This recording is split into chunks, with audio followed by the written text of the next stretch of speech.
আসসালামু আলাইকুম, শুভরাত্রি, আদাব, নমস্কার। যার যার ধর্ম অনুসারে আমি তাদেরকে স্বাগত জানাই। অনেকদিন পর আবারও কথা বলছি। তো এই মাঝের সময়টাতে আমি কিছু কাজ করছি। তার ভিতরে অন্যতম হচ্ছে আমি ভিডিও এডিটিং শিখছি। কারণ আমার যেহেতু একটা চিন্তা আছে সোশ্যাল মিডিয়া প্ল্যাটফর্মে কিছু ভিডিও তৈরি করা এবং সেগুলো সোশ্যাল মিডিয়া প্ল্যাটফর্মে শেয়ার করা। সেই কারণে আমার খুবই দরকার হবে ভিডিও এডিটিং, তো সেটা শিখছি। লাইভ প্রোগ্রামে খুব বেশি কথা বলবো না, কারণ ফেসবুকে লাইভ প্রোগ্রামে কথা বলার চেয়ে সেটি যদি ভিডিও প্ল্যাটফর্মে একটু সুন্দর করে গুছিয়ে পোস্ট করা হয় তাহলে সেটা রিডারের কাছে সবচেয়ে বেশি সহজে পৌঁছাবে। তো সেই চিন্তা করেছি। তারপরেও মাঝে মাঝে লাইভ প্রোগ্রাম আমি করব, ইচ্ছে আছে, এবং আপনাদের নানা বিষয়ে কথা বলবো। লেখালেখির পাশাপাশি এখন কথা বলারও সময়। কারণ যেহেতু আমাদের এই যুগে সোশ্যাল মিডিয়া প্ল্যাটফর্ম খুবই শক্তিশালী, এবং সেই শক্তিশালী প্ল্যাটফর্মকে আমি ব্যবহার করতে চাই আমার মত প্রকাশের জন্য, আমার বক্তব্য পৌঁছে দেওয়ার জন্য। যে বিষয়ে আজ কথা বলবো সেটি হচ্ছে একটি বইয়ের ভূমিকা কেন পড়বেন। আমি এ পর্যন্ত 5টি বই লিখেছি। আমার বই সবগুলোই কূটনীতি রাজনীতি। এই বইটি 2023 সালে প্রকাশিত হয়েছে। আবার প্রথম থেকে বলি, এটি আমার প্রথম বই, বাংলা কোচবিহার সামরিক ইতিহাস। এই বইটি জগন্নাথ বিশ্ববিদ্যালয় প্রেস প্রকাশ করেছে, এবং এই বইয়ের ভূমিকায় প্রথম আমি ভূমিকা লিখেছি। সুতরাং এটা আমার প্রথম বই, খুবই আদরের বই এবং খুবই যত্নের বই। এরপরে আমার বই প্রকাশিত হয়েছে শরণার্থী সমাজ ও সংস্কৃতি, এটা বাংলা নামা প্রকাশ করেছে। সেই বইও ভূমিকা আছে, কিন্তু এই বইয়ে ভূমিকার বদলে আমি প্রাক কথন শব্দটি ব্যবহার করেছি। ইসলাম চিন্তা, এটি দিব্য প্রকাশ বের করেছে। এই বইটি 2022 সালে প্রকাশিত হয়েছে, এবং এটি হচ্ছে 2023 সালের বই, কূটনীতির রাজনীতি। এটা প্রকাশ করেছে শোভা প্রকাশ। এবং দিব্য প্রকাশ থেকে আরেকটি বই বের হয়েছে 2024 সালে, সেটি হচ্ছে বিভ্রান্তির বাংলাদেশ। তো প্রত্যেকটা বই যখন আমি করেছি তখন আমি খুবই প্ল্যান করে করেছি, এবং বইয়ের একেবারে প্রথম পেজ থেকে শেষ পেজ পর্যন্ত সবই আমার নিজের মোটামুটি হাতের ছোঁয়া থাকে, এবং আমি চেষ্টা করি প্রুফ রিডিং থেকে শুরু করে তারপরে হচ্ছে প্রথম বইয়ের প্রথম ফ্লাপে কি যাবে সেটাও আমি লিখে দেই প্রকাশককে। তো সুতরাং হচ্ছে মোটামুটি পুরো বই নিয়ে আমার একটা প্ল্যান থাকে। তো বই নিয়ে কাজ করতে যেয়ে আমি যেহেতু এখন 5টি বই লিখেছি, তো ধারাবাহিকভাবে আমার উন্নতি ঘটেছে। অর্থাৎ প্রথম বই, দ্বিতীয় বই, তৃতীয় বই, চতুর্থ বই, পঞ্চম বই, সামনে আরো যখন বই বের হবে তখন আরো উন্নতি হবে। এটা হচ্ছে একজন লেখকের চিন্তার ক্রমবিকাশের ধারা। তো প্রত্যেকটা বইয়ের ধরনই আলাদা।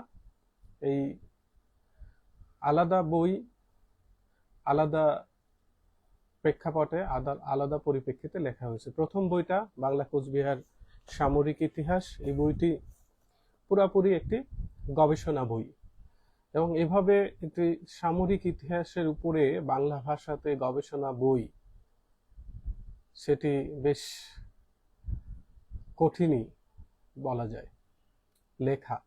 কারণ আমাদের জন্য আমাদের এই বাংলাদেশে সামরিক ইতিহাসের চর্চা ওই অর্থে হয় না বলা চলে। তো সামরিক ইতিহাস নিয়ে আরো কাজ করার আমার ইচ্ছা আছে।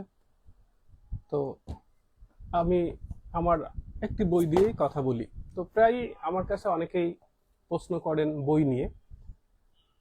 তো প্রশ্ন করার পরে সেটি আমাকে অ্যান্সার দেওয়া লাগে। তো আমি সবসময় বলি যে আপনি যে প্রশ্ন করতে চান সেই প্রশ্নের উত্তর আমার বইয়ের ভিতরে আছে। বইয়ের প্রাককথন পড়বেন, আপনার সব প্রশ্নের উত্তর ওই প্রাককথনের ভিতরে আছে।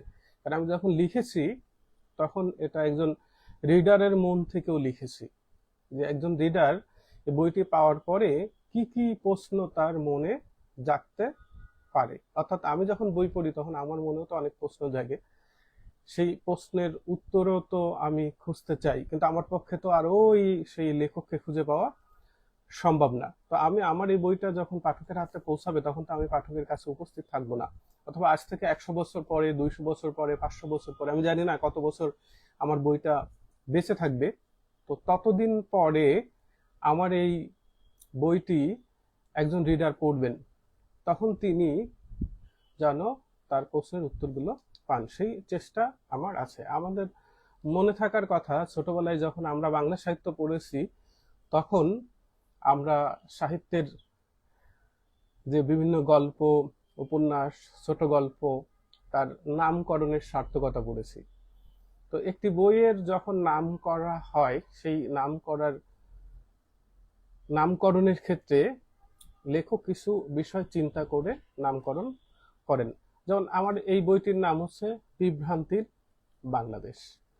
এখন এই নামটি দেখে অনেকেই প্রথমে বিভ্রান্তিতে পড়ে যাবেন যে আসলে আমি বিভ্রান্তির বাংলাদেশ বলতে কোন বাংলাদেশকে বুঝিয়েছি। অবশ্যই এক একজন এক এক ধরনের চিন্তা করবেন। কেউ হয়তোবা বর্তমান সময়কে বোঝার চেষ্টা করবেন, কেউ অতীতকে, কেউ মধ্যবর্তী সময়কে, অথবা যে যার কাছে যা মনে হয় তিনি নামটা দেখে সেইভাবে চিন্তা করবেন। কিন্তু আমি জানি যে পাঠকের কাছে যখন এই বইটি যাবে অথবা বইয়ের শিরোনাম কেউ নাম দেখবেন, তখন অনেকের মনে অনেকের প্রশ্ন তৈরি হবে। সেই কারণে আমি বইয়ের নামকরণ কেন আমি বিভ্রান্তির বাংলাদেশ করেছি তার পুরা একটি ব্যাখ্যা আমার বইয়ের প্রাক কথনে দিয়েছি। এবং প্রথমেই শুরু থেকে যদি আমি পড়ি তাহলে সেই কিছু অংশ আমি পড়ছি। একেবারে প্রথম লাইন প্রাক কথনে আমার বইয়ের, বাংলাদেশের বিভ্রান্তি, মহাকালের বিভ্রান্তি, যুগ যুগান্তরের বিভ্রান্তি, ইতিহাসের পাতায় পাতায় বিভ্রান্তি, ইচ্ছাকৃত অনিচ্ছাকৃত বিভ্রান্তি, ধর্মের নামে বিভাজনের বিভ্রান্তি, প্রাচীনকালে, মধ্যকালে অথবা আধুনিক উত্তর আধুনিক কালের ইতিহাসে, অর্থাৎ ইতিহাসের আদি থেকে অন্তে বিশেষ উদ্দেশ্য সাধনের জন্য সুকৌশলে নিরপেক্ষ ইতিহাস চর্চার নামে নানা বিভ্রান্তি ছড়ানো হয়েছে। তো শুরুতে আমি বিভ্রান্তি শব্দটিকে খুবই জোর দিয়েছি, অনেকবার ব্যবহার করেছি, বইয়ের নামের সাথে সেটা মিল আছে। এবং আস্তে আস্তে আমি আমার ন্যারেটিভগুলো তৈরি করেছি। সে জায়গায় আমি ইতিহাসের নিরপেক্ষ ইতিহাস চর্চার নামে যে বিভ্রান্তিগুলো তৈরি করা হচ্ছে, সেই বিভ্রান্তিগুলো আস্তে আস্তে, কেউ যদি আমার প্রাক কথন পড়েন তাহলে দেখবেন যে আমি ধীরে ধীরে ধীরে ধীরে প্রবেশ করেছি, খুবই স্লো মোশনে প্রবেশ করেছি। এবং আমি আমার বই বলে বলছি না, আপনি যখন পড়বেন তখন মনে হবে এর পরের লাইনে কি আছে, তারপরের লাইনে কি আছে, তারপরের লাইনে কি আছে, তারপরের লাইনে কি আছে, আপনি পড়তে চাইবেন। অর্থাৎ আমি প্রত্যেকটা লাইন যখন লিখেছি তখন আপনার ভিতর এক ধরনের আগ্রহ ধরে রাখার চেষ্টা করেছি, লেখক হিসাবে এটা আমি চেষ্টা করেছি। এবং আস্তে আস্তে আমি একেবারে লক্ষণ সেন অর্থাৎ প্রাচীনকালের কথা বলেছি, এরপরে বখতিয়ার খলজির কথা বলেছি, মধ্যযুগের কথা বলেছি, এরপরে বাংলাদেশের সামরিক শাসন আমলের কথা বলেছি, বঙ্গবন্ধুর কথা বলেছি। অর্থাৎ আস্তে আস্তে আমি আধুনিক সময়েও প্রবেশ করেছি। এবং এই প্রাক কথনে আমি রেফারেন্স ব্যবহার করেছি একেবারে, আপনি যদি দেখেন বইটাতে, হয়তো ক্যামেরাতে দেখা যাচ্ছে না, কিন্তু আমি ফার্সি টেক্সট, ফার্সি অক্ষরে লিখে দিয়েছি। তো একেবারে অন্যান্য যেগুলো প্রয়োজনীয় যে টেক্সট, যে জায়গায় রেফারেন্স দরকার সে জায়গায় আমি রেফারেন্স ব্যবহার করেছি। এবং এই বইটি লেখার যে চিন্তা সেটি কিভাবে আমার মনে আসলো সেটা আমি বলেছি। যখন আমি 2018 সালে ইউরোপ থেকে বাংলাদেশে ফেরত আসি, তখন আমার কাছে মনে হয়েছে যে আমি যে ইউরোপে যখন কাজ করলাম তখন তো অনেক বিষয় আমার মাথায় এসেছে, কিন্তু সব বিষয় তো আমি আর আমার এমএ থিসিসে লিখতে পারিনি। তাহলে সেই বিষয়গুলোর নিয়েও কিছু কথা বলা দরকার। তো আমি একেবারে আমার প্রাক কথনে লিখেছি যে 2016-2018 সালের মধ্যে ইউরোপের অন্যতম রূপবতী শহর হাঙ্গেরির বুদাপেস্টে সেন্ট্রাল ইউরোপিয়ান বিশ্ববিদ্যালয়ে পড়াকালীন আমার দ্বিতীয় মাস্টার্স ডিগ্রি অর্জনের অংশ হিসাবে ইসলামাইজেশন ইন বাংলাদেশ, আরো বিশেষভাবে বললে ইসলামাইজেশন ইনসাইড বাংলাদেশ মিলিটারি শীর্ষক এমএ থিসিস লেখার সময়ে বাংলাদেশের সামরিক শাসনামলের ইতিহাসকে গভীরভাবে অধ্যয়ন করার সুযোগ হয়। তো সামরিক শাসনামলের ইতিহাসকে গভীরভাবে অধ্যয়ন করতে যেয়ে আমি দেখেছি যে ওই সময় কিভাবে বঙ্গবন্ধুকে ইতিহাসের বাইরে রাখার চেষ্টা করা হয়েছে। তো আমি অবশ্যই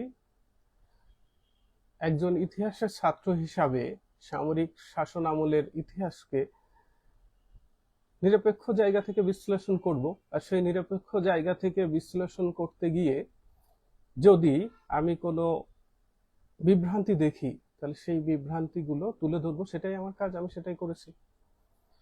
বঙ্গবন্ধু শেখ মুজিবুর রহমান বাংলাদেশের স্বাধীনতা আন্দোলনের প্রাণপুরুষ, তাকে ঘিরে বাংলাদেশের স্বাধীনতা আন্দোলন আবর্তিত হয়েছে। এটাতে এই বিষয়টি অস্বীকার করার কোনো উপায় নেই। ইতিহাসের ছাত্র হিসাবে আপনাকে এটা স্বীকার করতে হবে। আপনি যদি এটা স্বীকার না করেন তাহলে আপনি ইতিহাসকে অস্বীকার করলেন। কিন্তু সামরিক শাসন আমলে আমরা দেখেছি যে বঙ্গবন্ধু শেখ মুজিবুর রহমানকে ইতিহাসের বাইরে রাখার চেষ্টা করা হয়েছে। এবং আমার এই বই প্রকাশের পরে এই কিছুদিন আগে বাংলাদেশের একটি পত্রিকা আমি দেখলাম যে সামরিক শাসন আমলে বঙ্গবন্ধুকে কিভাবে সংবাদপত্রগুলো ইতিহাসের বাইরে রেখেছিল সে ব্যাপারে তারা একটা নিউজ প্রকাশ করেছে। তো সেটাও আমার একটা সার্থকতা যে আমি বিষয়টি সামনে এনেছি। এরপরে সংবাদপত্র, যে কোনো একটি সংবাদপত্র সেটিকে আরো আমার এই বক্তব্যকে আরো ব্যাখ্যার জায়গা থেকে সেই তথ্যপত্রগুলো তুলে ধরেছে। তো সেটি আমি খুবই খুশি যে আমি কিছু লাইন লিখেছি, সেই লাইনের একটা রিফ্লেকশন আমি পাচ্ছি। এরপরে আস্তে আস্তে আমি এই বইটিতে গিয়েছি এবং বইয়ের প্রবন্ধগুলো যে আমি লিখেছি বিভিন্ন সময়ে সে কথা আমি বলেছি, যে এটা পত্রিকাতে প্রকাশিত হয়েছে বিভিন্ন সময়ে এবং সেই পত্রিকায় প্রকাশিত প্রবন্ধগুলোকে আমি একত্রিত করে এই বই প্রকাশ করেছি। এবং এই বই প্রকাশের ক্ষেত্রে প্রবন্ধগুলোর গুরুত্ব আমি তুলে ধরেছি এবং সেই প্রবন্ধগুলোর গুরুত্বের ক্ষেত্রে আমি বলেছি যে কেন এই প্রবন্ধগুলো লেখার প্রয়োজন হয়েছিল। যেমন আমি ভাষা আন্দোলনে বঙ্গবন্ধুর কথা বলেছি। এই প্রবন্ধটি লেখার ক্ষেত্রে একেবারে যদি সূচিপত্রে যান তাহলে সেক্ষেত্রে দেখবেন প্রথম প্রবন্ধটি ভাষা আন্দোলন, বঙ্গবন্ধু ও আওয়ামী লীগ। তো এই প্রবন্ধটি যখন আমি এই বইয়ে যুক্ত করেছি, কেন যুক্ত করেছি তার একটি ব্যাখ্যাও আমি দিয়েছি যে এ বিষয়ে অনেকে লিখেছেন, কিন্তু সেই লেখার ক্ষেত্রে কিছু শূন্যতা আছে, যেটাকে আমরা একজন গবেষকের ভাষায় বলি গ্যাপ ইন রিসার্চ। সেটাকে যদি সরল ভাষায়, সহজ ভাষায় বলি তাহলে সেটি হচ্ছে শূন্যতা।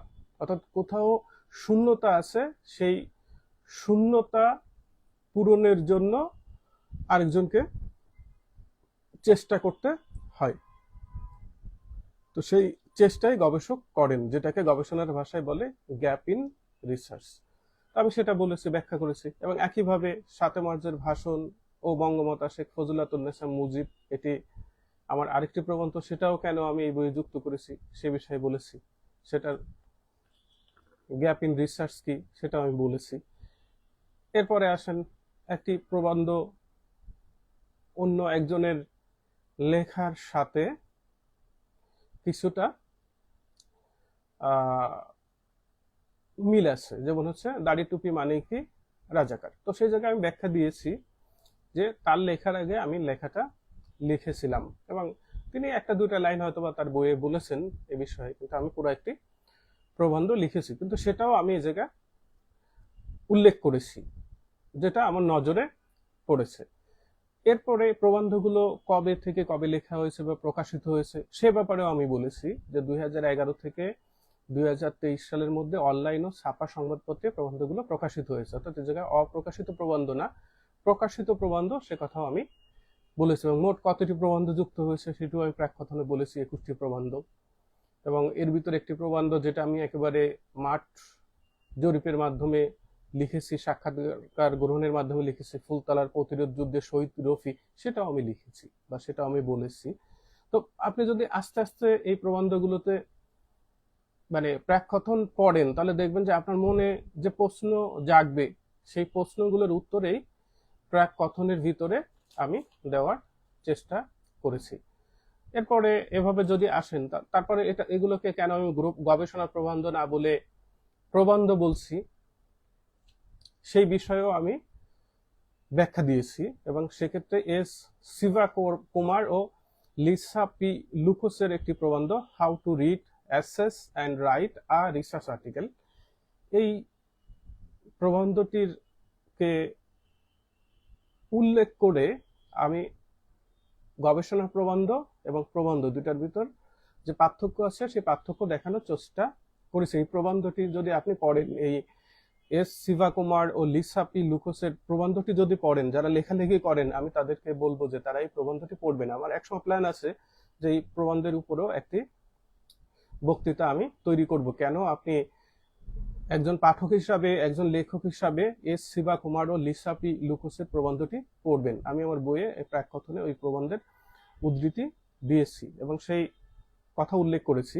তো সেই প্রবন্ধটি এর আলোকে আমি বলার চেষ্টা করেছি যে আমার বইয়ে যুক্ত যে প্রবন্ধগুলো আছে সেগুলো গবেষণা প্রবন্ধ নয়, এগুলো হচ্ছে প্রবন্ধ, কিন্তু এগুলো গবেষণা প্রবন্ধের মতো গুরুত্বপূর্ণ, কারণ এটাতে নতুন চিন্তা আছে এবং নতুন কথাবার্তা আছে এবং এটাতে ন্যারেটিভ আছে, ক্রিটিক্যাল থিঙ্কিং এর জায়গার কথা যদি বলি সেটিও আছে। কিন্তু যে গবেষণা প্রবন্ধগুলোর একটা ফরম্যাট আছে, সেটা মিনিমাম 3000 থেকে 5000 শব্দের হতে হবে। এক এক জার্নাল এক একভাবে সেটি দেখে, তো কোনোটা আরো বেশি, কখনো কখনো কখনো কখনো বড় বড় জার্নালগুলো 8 থেকে 10,000 শব্দ তারা ছাপার জন্য বলে, লেখার জন্য বলে লেখকদের। তো এক একটা জার্নালের এক একটা ফরম্যাট আছে, কিন্তু যেগুলো প্রবন্ধ হয় সেই প্রবন্ধগুলো হচ্ছে ঠিক গবেষণা প্রবন্ধের মতো পরিসরে এত বড় হয় না, সেটি ছোট হয়।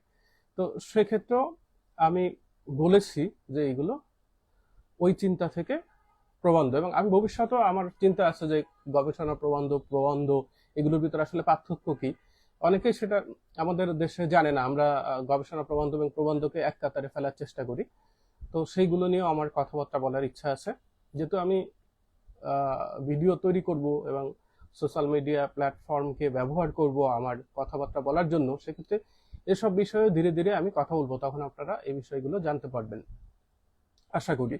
এবং পাশাপাশি এই আমার বইয়ের যদি প্রাককথন দেখেন, তাহলে সে প্রাককথনে আমি আরো বলেছি, বানানের ক্ষেত্রে বলেছি যে আমি বাংলা একাডেমির ব্যবহারিক বাংলা অভিধানের যে বানান সেটা ব্যবহার করেছি, কিন্তু হুবহু সব বানানের ক্ষেত্রে ব্যবহার করিনি। কিছু কিছু বানানের ক্ষেত্রে আমি আমার নিজস্ব বানান দিতে ব্যবহার করেছি। যেমন আমি বলেছি আমার এই প্রাককথনে যে ইংরেজি অ্যান্ড শব্দের বানান অ জপালা আকার দিয়ে লেখা হয়, কিন্তু আমি এ জপালা আকার দিয়েছি, এবং কেন দিয়েছি সেটারও একটা ব্যাখ্যা আমি দিয়েছি। তারপরে সলিমুল্লাহ খানের কথা উল্লেখ করেছি যে সলিমুল্লাহ খান যখন সিরাজুদ দৌলা বইটি লিখেছেন, তারপরে আবুল কালাম মোহাম্মদ জাকারিয়ার কথা বলেছি, সিরাজুদ দৌলা বইটি লিখেছেন, সিকান্দার আবু জাফর যখন সিরাজুল দৌলা বইটি লিখছেন, তারা সিরাজউদ্দৌলার নামের বানানের ক্ষেত্রে যে বানান ব্যবহার করেছেন সেই বানানটি সঠিক বানান হয়নি। তো সেক্ষেত্রে হচ্ছে যেটি সঠিক বানান সেটি সেই আরবি ফার্সি হরফে লেখা যে সঠিক বানান সেটি আমার বইতে আমি উল্লেখ করেছি। সৌভাগ্যক্রমে আমি মুর্শিদাবাদে একটি সেমিনারে যোগদান করতে গিয়েছিলাম পশ্চিমবঙ্গ ইতিহাস সংসদের আমন্ত্রণে, অনেক আগে। আজকে যেহেতু ভিডিও তৈরি করতেছি মনে করার কারণ নেই যে গতকালকে গিয়েছিলাম, কারণ এদেশের অনেকেই আছেন যারা তো ভুল তথ্য ছড়ানোর ক্ষেত্রে বা ফেক তথ্য ছড়ানোর ক্ষেত্রে খুবই উস্তাদ। তো সেটি হচ্ছে আগের ঘটনা, 2023 সালের ঘটনা। তো 2023 সালে ফেব্রুয়ারি মাসে আমি গিয়েছিলাম, সেই সাল এবং মানে মাসও আমি উল্লেখ করেছি আমার বইয়ে যে কোন সময় আমি গিয়েছিলাম, যাতে পাঠকের মনে কোনো বিভ্রান্তি তৈরি না হয়। তো সেখানে মুর্শিদাবাদের জঙ্গিপুর কলেজে পশ্চিমবঙ্গ ইতিহাস সংসদের যে কনফারেন্স হয়, সেই কনফারেন্সে একটা প্রবন্ধ পড়ি, গাইবী দিঘির শিলালিপি ভাষার কূটনীতি। এবং এটাও একটু বলে রাখি যে এই বিষয়ের উপর আমি একটা ভিডিও তৈরি করার ইচ্ছে রাখি যে গায়েবী দিঘির শিলালিপি ভাষার কূটনীতি। আমি বলেছি যে গায়েবী দিঘির শিলালিপিটি হচ্ছে এক ধরনের নতুন ভাষা। মধ্যযুগে বাংলা অঞ্চলে একটি নতুন ভাষার চর্চা করা হতো, যেটি আরবি ভাষাও না, ফার্সি ভাষাও না, উর্দু ভাষাও না। তো সেই ভাষা কি ধরনের ভাষা, সেই ব্যাপারে আমি গায়েবী দিঘির শিলালিপি বিশ্লেষণ করে বলেছি যে এটি মধ্যযুগে বাংলা অঞ্চলে বিকশিত হওয়া একটি ভাষা। যদি সেই ভাষার অস্তিত্ব এখন নেই, সেটি একেবারে বাংলা ভাষার ভিতর বিলীন হয়ে গেছে। তো সেই কারণে হচ্ছে এই ভাষাটির অস্তিত্ব নাই, কিন্তু মধ্যযুগের শিলালিপিগুলো যদি দেখা হয় তাহলে সেক্ষেত্রে আমরা এই ভাষার অস্তিত্ব খুঁজে পাবো, এবং সেটি একেবারে খুবই প্রতিটি বিষয় ধরে ধরে আমি আমার বক্তব্যে বলেছি। এবং এই ব্যাপারেও আমি একটা ভিডিও তৈরি করার ইচ্ছে রাখি যে মধ্যযুগের যে ভাষা, আমরা সাধারণত জানি যে মধ্যযুগের মুসলিম শাসকরা ফার্সি ভাষা ব্যবহার করেছেন, কিন্তু আমি এই গায়েবী দিঘির শিলালিপির যে ভাষা, সেই ভাষাকে একটি নতুন ভাষা বলেছি। ফার্সি ভাষাও বলিনি, আরবি ভাষাও বলিনি, উর্দু ভাষাও বলিনি, তুর্কি ভাষাও বলিনি, বলেছি একটি নতুন ভাষা। তো সেটা নিয়ে আমি একদিন কথা বলবো, ইচ্ছে রাখি। তো এরপরে আসি, সেটি হচ্ছে নওয়াব সিরাজ আদ দৌলা। নওয়াব সিরাজ আদ দৌলা, এই যে নামের বানান, সেই ফার্সি অক্ষরটাও আমি লিখে দিয়েছি, এবং পাশাপাশি হচ্ছে সেটার বাংলার যে প্রতিধ্বনি করণের ভিত্তিতে সেটি কি হবে সেটিও বলেছি। মোহাম্মদ বখতিয়ার আল খলজির ক্ষেত্রেও বলেছি যে কেন আমি মোহাম্মদ বখতিয়ার আল খলজি লিখেছি। তো সে ব্যাপারে আমি বানানের ক্ষেত্রে বলেছি। এরপরে আসেন হচ্ছে আমি যখন বিবলিওগ্রাফি, সাইটেশন, রিফারেন্স এগুলো ব্যবহার করেছি, সেই রেফারেন্সের ক্ষেত্রে আমি কেটেল তুরাবিয়ান রচিত আ ম্যানুয়াল ফর রাইটার্স গ্রন্থটির অষ্টম সংস্করণকে ব্যবহার করেছি। অষ্টম সংস্করণ কেটেল তুরাবিয়ানের এই বইটি ব্যবহার করতে আমি খুবই সিদ্ধহস্ত, কারণ আমি যখন আমার MA থিসিস লিখি তখন এই বইটিকে আমি খুবই গভীরভাবে অধ্যয়ন করেছিলাম আমার থিসিস লেখার প্রয়োজনে। তো সেক্ষেত্রে আমি এই গ্রন্থটিকে সাধারণত সাইটেশন, রেফারেন্স লেখা, সূত্রপঞ্জি লেখার ক্ষেত্রে ব্যবহার করি, যাতে আমি এটাতে স্বাচ্ছন্দ্য বোধ করি। এর বাইরেও অনেক ধরনের ফরম্যাট আছে, যেমন হার্বার্টের ফরম্যাট আছে, বা আরো অন্য অন্য ফরম্যাট গুলো আছে, সেগুলো অনেকে ব্যবহার করে। তো আমার কাছে এটা ভালো লাগে বলে আমি এটা ব্যবহার করি, বা এটাতে ভালো লাগার চেয়ে বরং হচ্ছে এটা আমি স্বাচ্ছন্দ্য বোধ করি, সেই কারণে আমি এটাতে লিখি। এবং তারপরে একেবারে শেষের দিকে এসে আমি বইয়ের প্রকাশককে ধন্যবাদ দিয়েছি এবং বলেছি যদি তার আগে একটা কথা বলেছি, যদি কোনো ভুল ত্রুটি থাকে, মুদ্রণ প্রমাণ থাকে, তাহলে আমি মেইল নাম্বারও দিয়ে দিয়েছি, আমার ফোন নাম্বারও দিয়ে দিয়েছি বইয়ে। তো সেই আমাকে জানালে আমি সেটা পরবর্তী সংস্করণে সেটা সংশোধন করার চেষ্টা করব, যদি সেটা যৌক্তিক হয়, আমার কাছে গ্রহণযোগ্য মনে হয়। তো সাধারণ ক্ষেত্রে হচ্ছে এই ধরনের কথাবার্তা হচ্ছে খুবই ফর্মাল কথাবার্তা। তো আমার মনে আছে যখন আমি প্রথম বইটি প্রকাশ করব, বাংলা কোচবিহার সামরিক ইতিহাস, তখন আমি ধন্যবাদ দেওয়ার জন্য অনেকের নাম যুক্ত করার চিন্তা করেছিলাম, আমার টিচারদের নাম, তারপর হচ্ছে আমার বন্ধু বান্ধবের নাম, আরো অনেকের নাম। কিন্তু পরে আমি সেই চিন্তা থেকে সরে এসেছিলাম। তার অনেকগুলো কারণ আছে। কারণ হচ্ছে একটি গ্রন্থের প্রাক কথনে বা ভূমিকাতে আপনার সব মানুষকে ধন্যবাদ দেওয়ার দরকার নেই, সেটা গ্রন্থকে ভারী করবে এবং গ্রন্থটির যে মর্যাদা, সেই মর্যাদাকে নষ্ট করবে। তো আপনি যখন খুবই স্ট্যান্ডার্ড যদি একটি গ্রন্থের প্রাক কথন লিখতে চান, তাহলে আমি বলবো যে আপনি আমার এই বিভ্রান্তির বাংলাদেশ গ্রন্থটির প্রাক কথনটা দেখতে পারেন। এবং একজন রিডার হিসাবেও যদি আপনি বই পড়তে চান, তাহলে প্রথমে যে কোনো বইয়ের ক্ষেত্রে আপনি প্রাক কথনটি পড়বেন বা ইন্ট্রোডাকশনটি পড়বেন। সাধারণত বলা হয় ইন্ট্রোডাকশন হচ্ছে প্রবন্ধের যেমন অ্যাবস্ট্রাক্ট থাকে, বইয়ের তেমন ইন্ট্রোডাকশন থাকে। ইন্ট্রোডাকশন পড়ে আপনি আপনার ভিতর যত প্রশ্ন আছে বইয়ের সম্পর্কে একটা ধারণা, কোন চ্যাপ্টারে কি আছে, তারপরে হচ্ছে গ্রন্থটি কেন লেখা হয়েছে, লেখক আসলে কি বলতে চেয়েছেন, তার আর্গুমেন্ট কি, সব কিছু ইন্ট্রোডাকশনে থাকে। এবং অনেক সময় যারা বুদ্ধিমান পাঠক, তারা প্রথমে বইয়ের ইন্ট্রোডাকশন পড়ার পরে যদি তার কাছে মনে হয় যে ভিতরে আর পড়ার দরকার নেই, তাহলে ওই বইটি আর পড়ে না। মানে বইয়ের ইন্ট্রোডাকশন খুবই গুরুত্বপূর্ণ। যেমন আপনারা জানেন ইবনে খালদুনের আল মুকাদ্দিমা হচ্ছে ভূমিকা, তিনি ভূমিকায় লিখেছেন অত বড়, তাহলে মূল গ্রন্থ কত বড়। তো সেই ভূমিকার খুবই গুরুত্বপূর্ণ, অর্থাৎ ভূমিকার মাধ্যমে আপনার পাঠককে, রিডারকে আকর্ষিত করতে হবে। পাশাপাশি হচ্ছে রিডার যাতে সব কথা ভূমিকার মাধ্যমে বুঝতে পারে, তার মনে উত্থাপিত প্রশ্নগুলো বুঝতে পারে, সেই প্রশ্নগুলোর উত্তর রিডার সেই ভূমিকা থেকে যেন পায়, প্রাক কথন থেকে যেন পায়, লেখককে সেটি নিশ্চিত করতে হবে।